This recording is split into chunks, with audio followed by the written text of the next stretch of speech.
Welcome everybody, I'm your host Norene and I have my co-host Donna Raymond, and you are watching a live broadcast of Do You Believe on PTN Networks. Now each week Donna and I bring you a different guest and a different subject. And tonight we have David Weatherly, who is an author of Black-Eyed Children. Hold it up. Oh yeah, hold it up, Dee. So tonight we're very excited to have him as a guest, and I can't wait to hear the story. Now Donna has read the book. Yes. And I know you see my posting, and be afraid. David, welcome to the show. Good evening, ladies. Thanks for having me on. Oh yes, it's our pleasure to have you, and thank you for accepting. Now, Donna has actually you met Donna. You met her at that UFO convention. Yeah. Conference. Sacramento event. Yeah.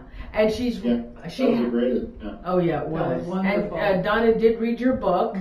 I did some investigating on the web about your book, and so I know you're a paranormal investigator as well. That's correct. And so you Years. for 30 years, right? Over 35 years now. Over 35 years, and you've been investigating the Black-Eyed Children how long? Since actively since the early 2000s. And what made you decide to get involved in that? You know what happened was I've always been interested in all areas of the paranormal and everything from UFOs to cryptids to haunted sites. And in the late 90s, I'd heard about the Black-Eyed Children. At that point, a few stories had shown up on the internet, and they were fascinating stories, but at the same time, they had this aspect that seemed like they could be urban legend. And although I heard the stories and was kind of interested, I didn't actively investigate any of it. That all changed when I met a gentleman named Paul, whose story is detailed in the book. And Paul was he was a prison guard, kind of I call him sort of a John Wayne character. You know, he was very active physically, bodybuilder, martial artist. He was someone who had seen the worst of the worst in his job. You know, knife fights in prison and beat downs, anything you could imagine. So this was not a man who was used to being frightened of anything. As far as the paranormal went, he was a complete skeptic, and at the same time was one of those people that couldn't leave it alone. You always had to make a crack about the paranormal and, you know, joke about Bigfoot or flying saucers and whatnot. And a lot of times, you know, working in this field, when you meet people like that, you know that the reality is they have a story of their own somewhere that just nags at them. And eventually, I had a meal with Paul one day, and he opened up and told me his story. And his story was about an encounter with a pair of black-eyed children at his home that absolutely terrified him. And this was the first time I met someone who had actually met or encountered these kids. And it gave me a very different perspective. So it set me on a course of going out and investigating this in more detail and trying to find out if there were other people that had had these encounters that I could interview personally. And indeed, there were times I did meet a lot of people who had encountered these kids. Oh, you did? You have met a lot of people? Oh, yes. Most of the people whose stories are detailed in the book, I at least interviewed them, if not in person, by telephone, you know, extensively. So, and there are, of course, a lot of stories that aren't detailed in the book. But there are a lot more cases out there than most people are led to believe. The thing is, when you look at this on the internet, you'll find a half dozen stories or so that have been repeated over and over and over again through the years. The most popular is from a gentleman named Brian Bethel, who it appears to be the first person who detailed an account on the internet of an encounter with these kids. And he sort of started the trend of these internet stories. His account happened in a parking lot while he was trying to write a bill.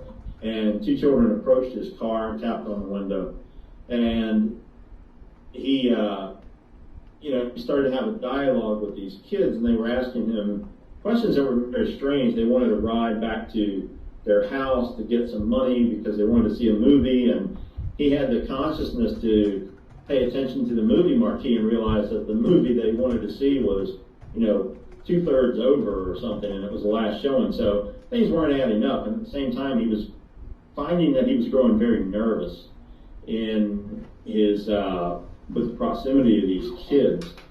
And at some point during the encounter, he realized that their eyes were solid black. And that was sort of the final straw for him. He pulled away as quickly as he could away from these kids.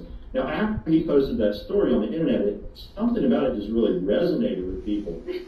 And some other people came on and posted that they had encountered kids like this. Remember, this is the late 90s. This is the early days of the internet, chat rooms and forums and so forth. So, for some reason, his story really resonated with people, and it caused some other accounts to be posted. Most of the people that I've met and interviewed, they haven't posted their stories on the internet simply because they don't want attention. These aren't people that are trying to get on television to tell their story or anything else. They just want to understand what this phenomena is and what it is they encounter. So from these eyewitnesses that have encountered these children, what is the MO all the time, the same MO that they do? A basic encounter consists of one or more of these children showing up at someone's home or their place of business, sometimes a car in a parking lot, as with Brian Bethel. These kids will knock on the door and they begin to ask very odd questions or make strange statements. For instance, in Paul's case, Paul had gotten home, went into his kitchen, his wife and his own child were out of town. Paul was making a sandwich or something, and he heard this long rapping at the door. And it puzzled him for a moment because he's thinking, why is someone knocking? Why aren't they using the doorbell? He goes through this whole mental process.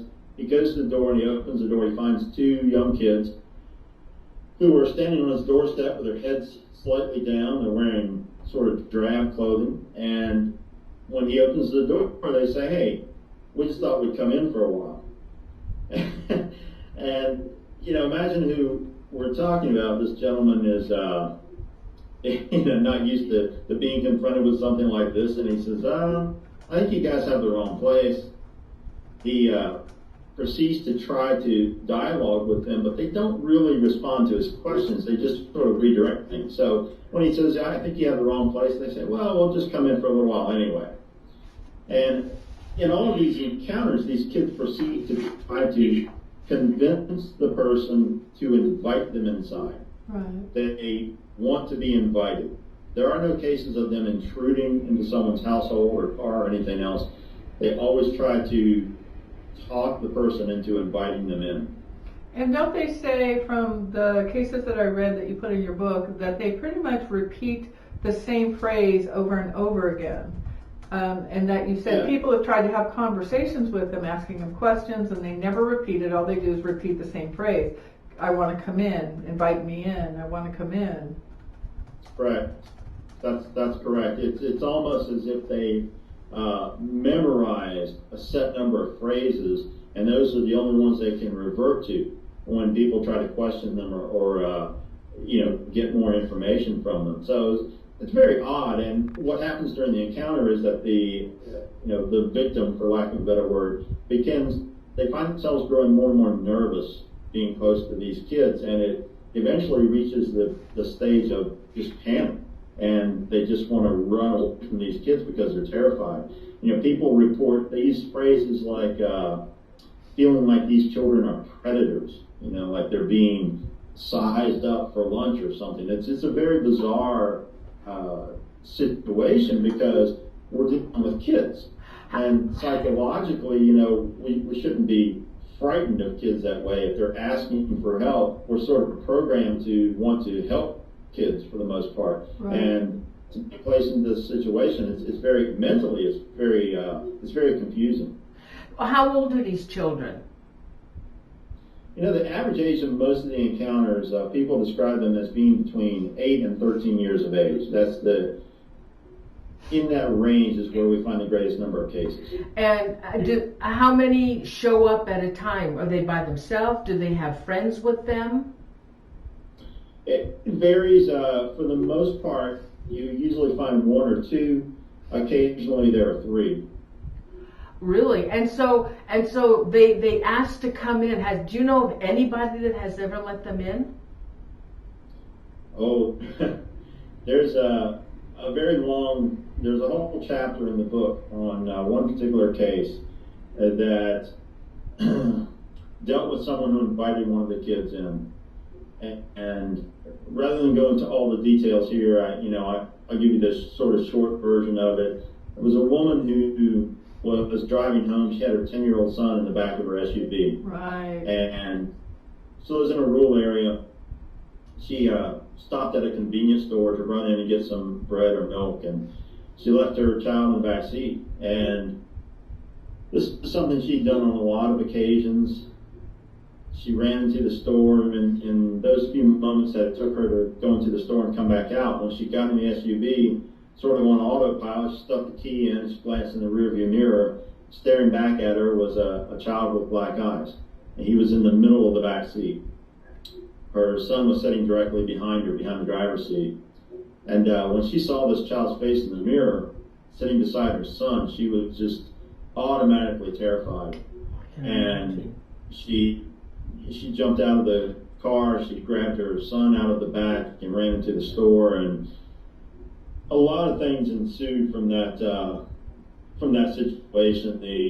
The family suffered some strange things. The husband was in an accident and totaled the SUV. The young son who had invited this child in, because it came out as the thing unfolded, that this child had not forced himself in. He had come up to the SUV and started talking to the 10-year-old boy, and the 10-year-old child, being a kid, he was just innocent. He saw another potential playmate and thought, oh, okay, this boy wants to come to my house to play, so I'll just invite him in. And that's what he did. He invited him to get into the SUV. Wow. And the young boy who had invited this black-eyed child in became very ill. Oh. And it took quite some time for him to recover. Oh, wow. Now, this is being seen all over the world, is that correct? It is, yes. And can they make a connection with any of the people that are seeing these children? Are they people that have kids of their own? Is there some kind of connection? Has anybody investigated that?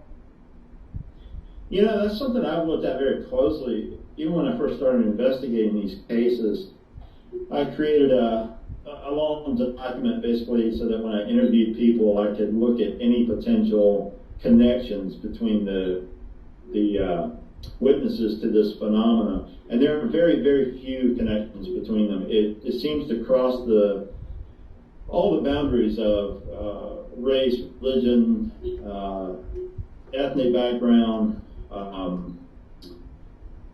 One of the few commonalities I found, which was a little bit startling, was that a large percentage of people who encounter these kids has some type of position of authority. A lot of law enforcement, military, medical personnel, government employees. So that was one of the few connections I found between the victims. I think the one case that you talk about, because it seems like they look for certain people, because I think it was a restaurant, and the busboy had gone outside with trash, saw this child back by the trash. He ran and he went in, told the owner or the manager, am I correct? That's correct. And the owner and manager went out to find this child. There's no child. He goes back in, shuts the door, and then there's the knock. And when he opened the door, the child says, you're the one I'm looking for, or it's you, or something like that. Can you talk about that? Because that seems like he was looking for a certain person. Yeah, sometimes it appears that way. These kids show up in just the most off-the-wall places, and one one of the other common things that happens in these encounters, it's something you mentioned, is that these children, they often vanish very suddenly. There's a case of a law enforcement officer encountering two of these kids on a deck, and this is a deck with a rail all the way around, and the officer was blocking the steps, and he turned around long enough to knock on the door of this house, and when he turned back, these kids had vanished. And he had a very open view of the yard in front of him, and there was simply no physical way for these kids to get away that quickly. And that's something we find in a large percentage of these cases. They seem to vanish almost as if they, like a ghost would, or as if they went through some kind of a portal or something very odd. There's a whole aspect of these blackeyed children that interfere with electronic equipment. Oh, really?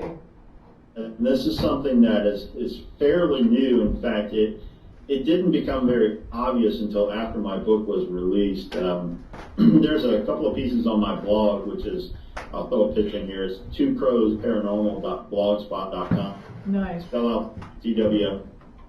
And there's a piece on there about the black-eyed kids and electronic interference. Oh, good. That looks great. Yeah, you look good now. So what happens with the electronics? What goes on with that? Yeah, so what happened was after the book was released, I received this email from this woman who said, I just want to know if anyone else has experienced this. I don't want you to think I'm crazy, but here's what happened. And told me that when she started reading the book, the first night her smoke alarm went off in her house. And she thought, okay, maybe the battery needs changed or something. She had to unplug it. The second time she sat down to read the book, the timer on her oven went off, and she said she's never uses the thing. So she didn't even know what the sound was at first. The third time is what freaked her out, because she was sitting there reading the book and the garage door opened itself. Oh my God. She told me in the email, she said, I'm really interested in the topic, but I don't want to encounter these kids, so I just want to know if anyone else is having any kind of strange things happen when they're reading this book. Well, I found it interesting, but it's one of those things, until you have more information, more evidence, you can't really start looking at it. Well, lo and behold, I did start to get more evidence. My phone rang one day, and it was a friend of mine in Kentucky who had received the book.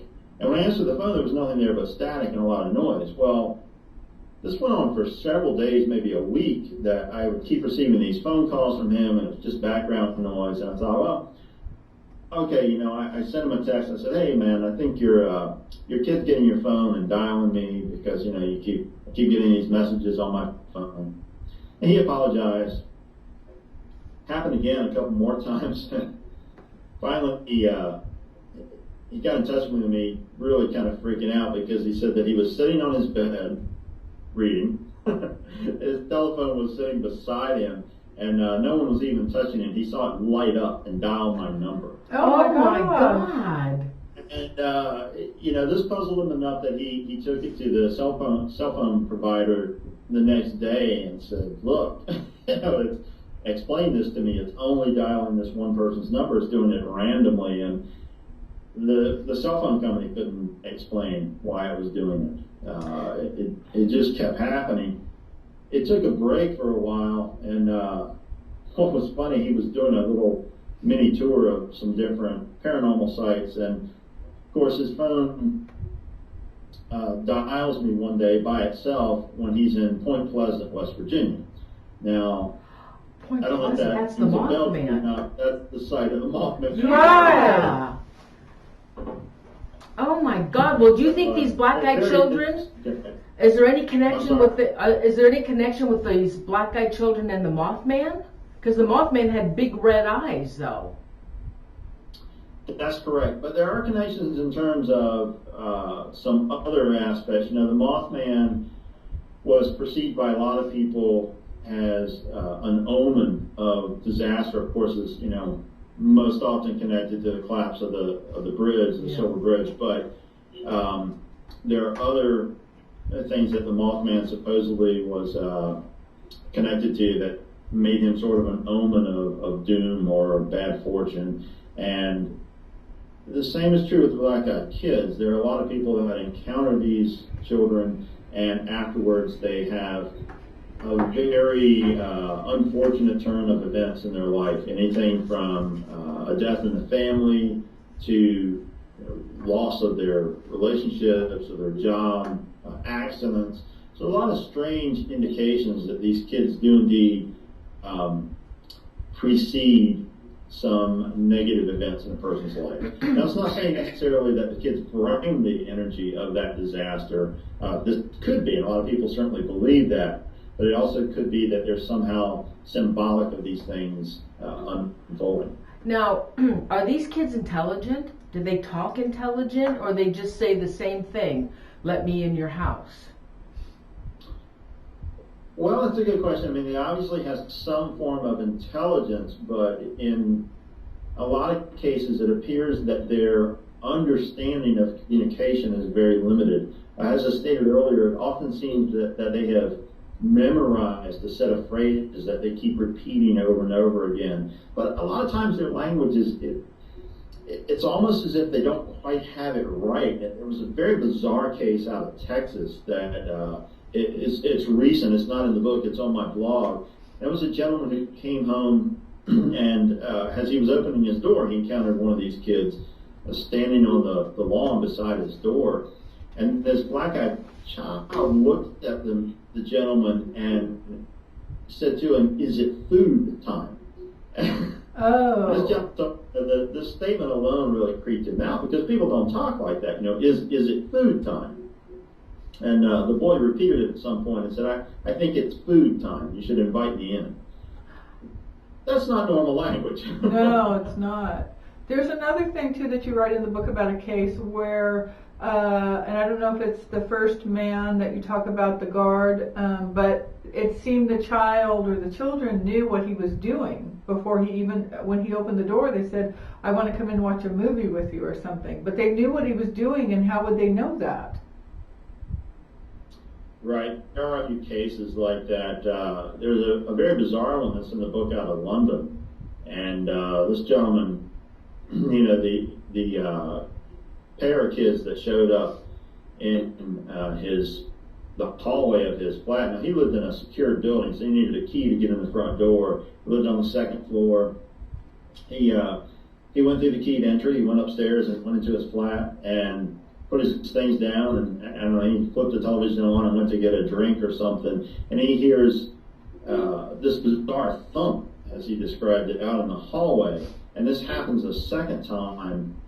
When he goes to the door, he finds a pair of these kids standing in front of his door, and this is a gentleman who, although he's English, he's lived all over the world, and he said that these kids were like someone who was doing a poor imitation of a British accent. Mm-hmm. So they were trying to use this slang, and they said, we want to come in and watch telly. And he was, looking at these children and trying to figure out where they'd come from. I mean, he tried to ask them questions, as a lot of adults do. Where are your parents? What? Who is it you're looking for? And these kids were very insistent, and he began to have that feeling of growing very nervous when he glanced into his flat, just thinking, is there something I can grab? Can I get in the door fast enough? In those few seconds, just glancing behind himself and looking back, there were now 3 kids. They had multiplied. Wow. And instantly, he's convinced that there's no way that one of these kids, there was nothing in the hallway. And there's nowhere this third kid could have been hiding, but all of a sudden there are 3 of them standing there. And he has the same experience. He reaches a state of fear, and he slams the door on these kids to get away. And he's trying to think about what to do. He's trying to think about calling his neighbor or something. He hears this bizarre thumping noise outside again, and when he finally gets up the nerve to look in the hallway, the kids are gone. Wow. Now, have these people been revisited by these black-eyed children? For the most part, no. There are a couple of cases where people have seen the kids in the distance. There was a woman who encountered the kids, and said that she would continue to see them in her neighborhood for a while, but they were always, standing across the street or farther away from her. But there aren't any people who have had multiple encounters at this point, at least not that they recall. Now, a good portion of these people, you talk to these witnesses, and essentially they're like trauma victims because they're so they're in such rough shape from having this encounter and trying to cope with it that a lot of these people end up seeking therapy, whether it's traditional therapy or spiritual counseling or something, to try to move beyond the fear that they experience in encountering these kids. And a lot of people are convinced that it disrupts people's patterns, their life patterns. So it's often hard for the victims to sleep consistently afterwards. They'll wake up thinking that someone was knocking on the door or rapping on the window or believing that the kids were back. So they go through post-traumatic stress, it seems like, just from one encounter, that the rest of their lives are changed. And these are just what they look like are children, and that wouldn't be a normal thing for a person to encounter, even a troubled kid, some angry child. I mean, you would just shut the door and go about your way if you didn't want to deal with it. But these people have years and years of trauma.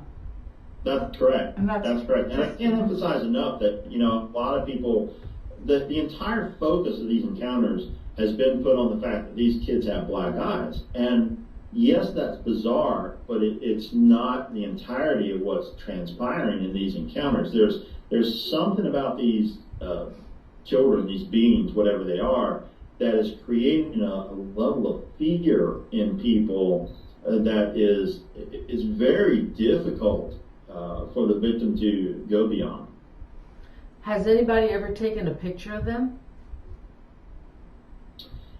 Not to my knowledge. That people are always asking me that, and frankly, it's not something I've really looked for, because the reality is that it's a very easy thing to fake digitally. Right. You can pretty much alter any picture to make a person look like they have black eyes, and you'll find tons of graphics on the internet. Yeah. And what is curious is that there are occasions when the kids show up in locations where there are security cameras, and when this has happened, guess what? There's electronic interference, and the cameras don't function properly, or they shut themselves down, or there's missing time in the tape. So again, very strange effect on electronics around these kids. Now, because we're doing a show and with you on the black-eyed children, do you think that they could come here? They haven't visited him yet. He wrote the book. Oh, that's you true. Want to visit? No, I don't. No, some of the characteristics are kind of across the board in America and Europe on what these children look like. Aside from their black eyes, they all sound like they're pretty much the same, which is the dress, the way they speak. Is there anything that's different about them but their skin color? There are some variations. One of the strange things that I have found, and it's interesting because it kind of surprises people when I ask the witnesses, I ask them, what kind of blemishes did this child have on their skin? Did they have any pimples? Were there any freckles or moles? Never in any of these cases is there anything noticed on the skin. Now, that's not normal for a teenager. The skin is always described as being pale or pasty. Some people even say that something about the skin looks artificial. Occasionally there are some cases where the children are described as having olive skin or looking slightly Mediterranean. But for the most part, all of these kids are Caucasian, and there's a little bit of variation in the attire. Some people say that it looks Amish or handmade. On other cases, we hear that the kids were just wearing very drab, jeans and hoodies. But it's always very dull, kind of nondescript clothing. I never really hear of any, graphics on their shirts or their hoodies or anything like that. So all of these things take it beyond the scope of what a normal teenager would appear like. And since hoodies is mentioned a lot, do they actually cover their heads then with the hood? Very often during the encounters, what happens is that the children will have a hood up. Often, if they're wearing a hoodie, often they have their heads sort of tilted down so they're not directly facing the person. And this is why, people often ask me, well, how come the person didn't notice the black eyes right away? I would notice that. Well, yeah, you would if the person was looking directly at you, but if they're averting their face slightly when they start talking to you, that's not something you're going to try to focus on necessarily. Paul was an interesting case because the two kids were standing on his doorstep and they had their heads tilted down. He tried to dialogue with them. They wouldn't look directly at him, and because of who he was a little bit suspicious of that. So he sort of moved forward in order to get a better look at these kids. And when he did, the child who was speaking to him looked up, and that's when he realized solid black eyes on this boy. So why do you think these kids don't look at you in the eyes? Well, they often do eventually, but I think that's sort of, it's almost like they're reserving that for the right moment, because that seems to send that fear over the edge for a lot of people who have these encounters. When, they begin to grow nervous because of strange questions and something about the energy of these kids. And, the coup de grace, so to speak, is when this child looks directly at them and the victim sees these solid black eyes. It often pushes them past the point of terror. So, is there any characteristics that they all have the same of? The eyes. Except for the eyes. Is there anything else that they might have in common? Yeah, there are a number of things. Physically, the black eyes and the very plain skin, for lack of a better word. The clothing usually is very similar. It's either baggy or ill-fitting or very drab.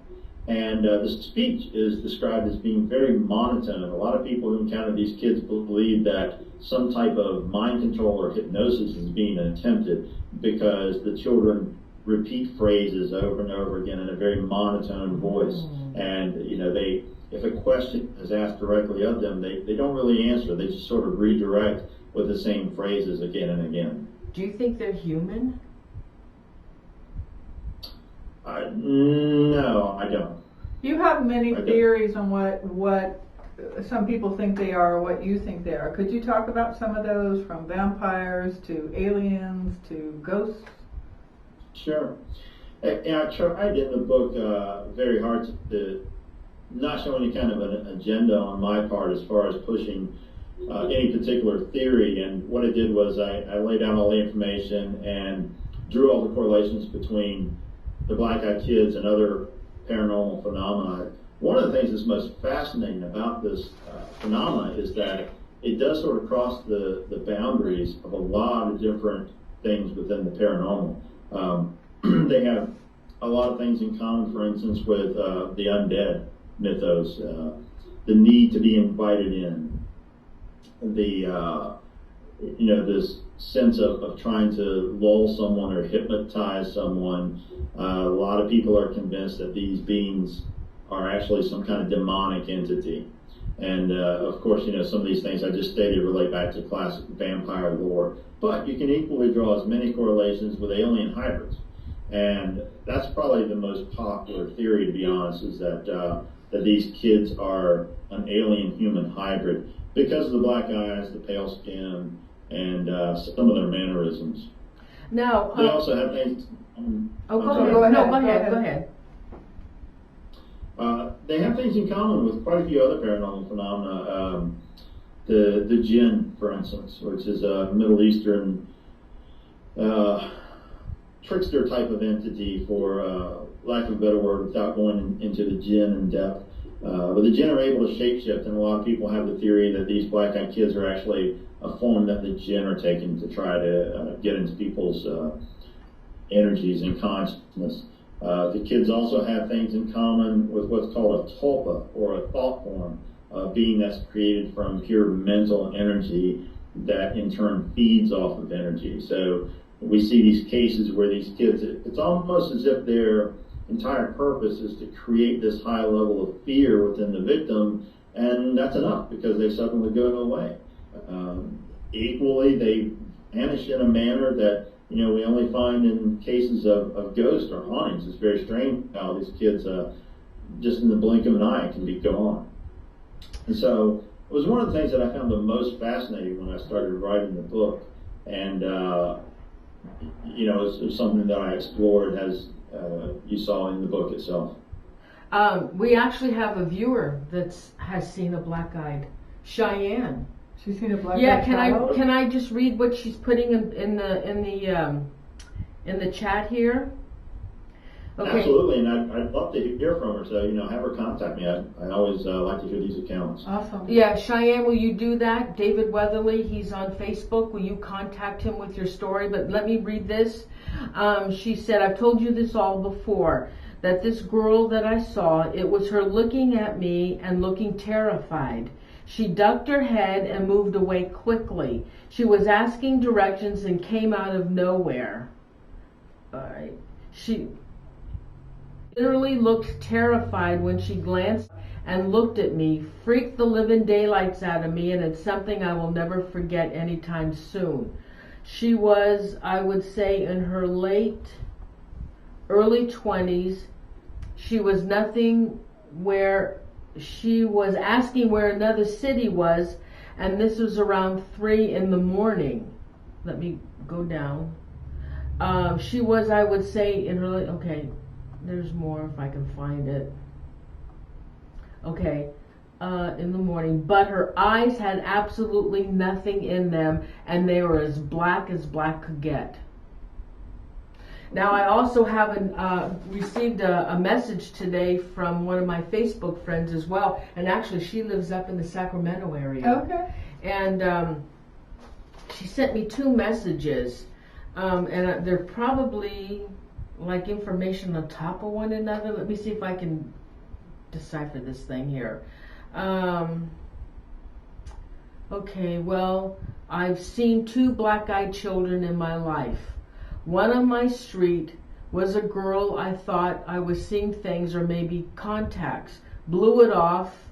I saw another downtown, a young boy. Thought I was seeing things again. I was driving and at a red light glanced over and he looked at me. He was standing on the corner.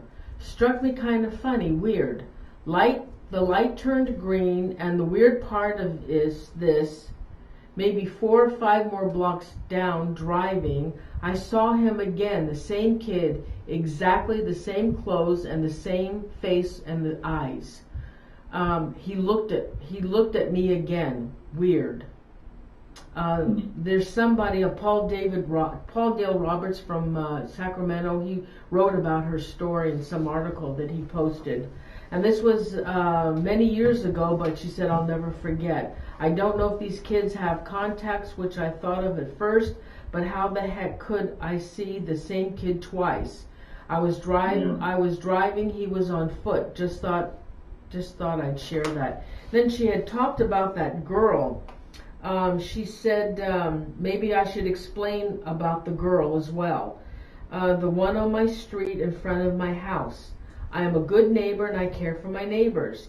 And the one morning, the girl who lived across the street calls me on the phone and says, Laura, can you help me? There is someone under my car.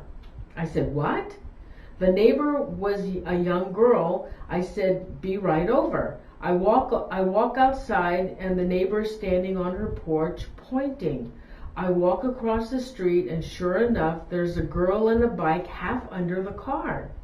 I asked the neighbor, how long has this girl been there? And she said about 2 hours. So I walk closer and start yelling, get out of there. She crawls out, pulling her bike out.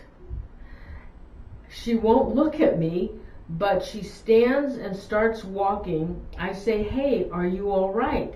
And she stops and looks at me with her black eyes. Wow. I kind of froze, but thought, contacts? I say, do you know where you are? Are you okay? She says, what street is this? And she answered, And I answer, and she gets on the bike and rides off. The neighbor came over and from the porch and hugged me and said, "Thank you." So she went about across the street to her home, and she said, "And now I'll tell you, now you tell me, what was that about?" So what do you think that was? Now, she didn't ask her for anything, but she was under a car with her bike. Well, how'd she know she was there for 2 hours? Was she just The little girl across the street had seen her there, and that's why for she 2 called. hours? Yeah. Nobody went up before that? No, so she called Laura, who was across the street I guess she wanted some help because she was a young girl, didn't know what to do. Oh, that's so weird. That's weird. That's very strange. It's fascinating though, and I encourage anyone who's had an encounter with these kids to get in touch with me, because I do, keep them all in the case files and use them to correlate along with all the other cases. That is a very long time for one of these children to be within, somebody's visual range. I mean, most of the time these kids, the encounters are very brief, and they vanish pretty suddenly. So that's a particularly interesting case. Don't you think, though, that they're evolving? I mean, it seems these stories that I've read and what you've talked about is that they started kind of one-dimensional, sort of, and they're sort of evolving with each case that you seem to come across, where they're trying to fit in more, they're trying to act more human, they're trying to, figure a way to get in or get whatever it is that they want, which is so weird because they want to come in, but yet whatever it is that they do causes fear in people, which makes people keep them out and shut the door. So what are they acquiring then just by doing that? It just seems that they're evolving somehow. Right, and I've talked to a couple of people. I was talking to Whitley Strieber about this, and a couple of other different people. We were discussing the idea that, in some ways this thing looks like some kind of a grand experiment, and they do keep trying to evolve and adjust. And of course, we keep getting additional information about these encounters too. The gentleman that I referred to earlier in Texas who recently encountered a black-eyed kid, that case, there was an animal present, his dog, and this is one of the few cases I've seen where one of these black-eyed kids is in the range of an animal. And this dog, this is a dog that he had raised from the time it was a puppy, and it was I believe it was a pit bull. I'm not positive. It's on my blog. But this dog, came charging out of the house because it was trained to attack, and when it reached the sight line of this kid, it fell over itself, turning around and running away whining. Wow. And hid under the bed for days. Oh my gosh. This gentleman was so puzzled by this because having this dog for 3 years, he had seen it face down rattlesnakes without any fear, and for no reason it was just terrified of this boy. And so we can get more and more of these stranger cases that add, data to the overall picture of the phenomenon. So do you think maybe that these aren't actual children, but that they're just put in the form of a child so they can maybe get in, or they can start kind of coming more and assimilating in as they evolve? I mean, it doesn't strike me as these are children actually, as these are just kind of forms that they've created so that we wouldn't be alarmed, but they haven't got it down yet. Right. I don't personally believe they're children. No. People who adhere to the alien-human hybrid theory believe that they are children, but my personal opinion is that they're not. Yeah, that's what just because of the reaction of people and I don't know. They just don't. I think they're trying to make them look like children so that we do want them to come in. We do. That's our biggest attribute as humans, is that we do want to help, and we do want to go help a child. It's very rare that we don't, so it just makes sense that they would want to put it into a form that we would then want to invite in. Problem is our human bodies then start reacting to that fight, to protect, and our bodies go in, it seems, go into that and shut the door, and they haven't quite figured out how to get beyond that yet. Now, one of our viewers, Debbie Knapp, she said she's experienced some spirits with no eyes before, and she wonders if this has anything to do with the ones with the black eyes. I don't think so. Not spirits. No, because Deb, we don't think they're spirits. The black-eyed children are spirits. No, they're three-dimensional, aren't they? They're very solid and right. I mean, yeah, they have physical form. There's nothing aside from the fact that they are able to vanish very suddenly. There aren't too many things that they have in common with ghosts. They don't appear ethereal or anything like that, and they do interact. They are aware of the human presence, and they have physical form. They've touched people. They've done things physically that make it obvious that they are some kind of a physical being. Now, I know some people think that they're related to the Greys because that's the big alien that everybody talks about that's got big black eyes, the Greys. The alien hype theory. Yeah, the odd thing is that Greys, they just come in and grab people and take them up to their ships. I mean, there's no like, can we come in? They just come in. Whereas these children, these beings, these little beings, just seem to have this, they can't. So there's a difference there that you wonder, are they related to them, and why can't they just walk in and grab somebody and take them? Well, that's correct. But within the abduction phenomena, there's an incredibly large number of people now who have recall of being abducted, and there are also a large number of women who are convinced that they were abducted to be used for some kind of breeding experiments, and that they have. There's a lot of accounts of women out there who have encountered their children on board spaceships and during the abduction experience, and these children are often described as being very pale skinned and having the large black eyes like the gray aliens do. And in your book, you had mentioned a woman who said there was three children who showed up, and she swears she knew the one child as hers. Oh, really? Am I correct in that? Yeah, that's in the section on the hybrid theory. And there were a number of people that I interviewed who had abduction experiences and talked about these black-eyed kids that they encountered, and they were convinced that these were that it was their child coming back to make contact with them on some level. Now, interesting enough, in those cases, these women did not experience that level of terror when they witnessed this black-eyed child. They did, however, describe the child very much like the typical black-eyed kid encounters.